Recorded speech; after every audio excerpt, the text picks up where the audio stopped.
کیا کوئی ایسی حدیث ہے کہ جب کوئی شخص کسی کو گالی دیتا ہے تو اگر دوسرا شخص گالی کا جواب نہ دے تو اللہ تعالیٰ فرشتوں کو مقرر فرما دیتے ہیں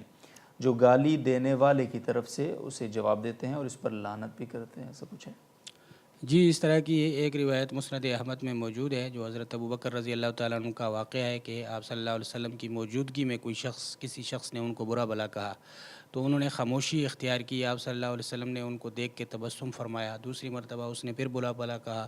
حضرت ابوبکر رضی اللہ تعالیٰ عنہ نے دوبارہ سکوت اختیار فرمایا اور اس طرح 2-3 دفعہ جب اس نے یہ عمل دہرایا تو ایک مرتبہ انہوں نے ان کی بات لوٹا کر اس کو جواب دیا. تو جب حضرت ابوبکر رضی اللہ تعالیٰ عنہ نے اس کو جواب دیا تو آپ صلی اللہ علیہ وسلم وہاں سے اٹھ گئے. حضرت ابوبکر رضی اللہ تعالیٰ عنہ ان کے پیچھے گئے اور عرض کیا کہ یا رسول اللہ وہ بار بار مجھے برا برا کہہ رہا تھا تو جب میں نے ایک مرتبہ جواب دے دیا تو آپ ناراض ہو کے اٹھ کے آ گئے. تو رسول اللہ صلی اللہ علیہ وسلم نے ارشاد فرمایا کہ جب تک تم خاموش تھے ایک فرشتہ تمہاری طرف سے برابر اس کو جواب دے رہا تھا،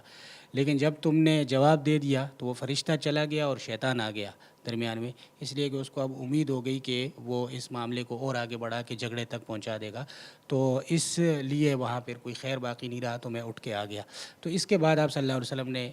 کچھ باتیں ارشاد فرمائی ہے کہ یہ کہ جو آدمی حق پر ہونے کے باوجود وہ دوسرے کو معاف کر دیتا ہے تو اللہ تعالیٰ اس کو دین و دنیا کی عزت عطا فرماتے ہیں. اور اس طرح کہ جو آدمی صلہ رحمی کے لیے دوسرے کے لیے دروازہ کھولتا ہے تو اللہ تعالیٰ اس کے مال میں اضافہ کرتے ہیں، اور جو فقر و محتاجی کی وجہ سے نہیں بلکہ محض اپنے مال میں اضافے کے لیے اپنے اوپر سوال کا گداگری کا دروازہ کھولتا ہے تو اللہ تعالیٰ اس کے مال کو کم کر دیتے ہیں. تو اس حدیث کی وجہ سے یہ ایک عظیمت کا درجہ ہے. ظاہر حضرت ابوبکر رضی اللہ تعالیٰ عنہ جو تھے وہ ان کا درجہ بہت اونچا تھا، صحابہ کرام میں سب سے اونچا ان کا مرتبہ ہے، اہل سنت والجماعت کے عقیدے کے مطابق صدیقیت کے مقام پر ہے. تو ان کی شان کے مطابق رسول اللہ صلی اللہ علیہ وسلم نے اس کو نہیں سمجھا کہ وہ جواب دیں، تو یہ عظیمت ہے اور اس میں بلا شبہ اجر ہے.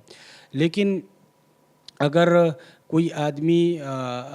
جواب دے دے تو اس جواب دینے کو ناجائز نہیں کہا جائے گا، یہ اس کا حق ہے. قرآن پاک کا اصول ہے وَجَزَاءُ سَیِّئَةٍ سَیِّئَةٌ مِثْلُهَا، کہ ایک آدمی اگر کسی کے ساتھ برائی کرتا ہے تو اتنی ہی برائی وہ اس کو بھی کر سکتا ہے. لیکن عظیمت بہرحال یہی ہے کہ ایک آدمی صبر کرے تو اللہ تعالیٰ اس کو دین دنیا کی عزتیں عطا فرمائے.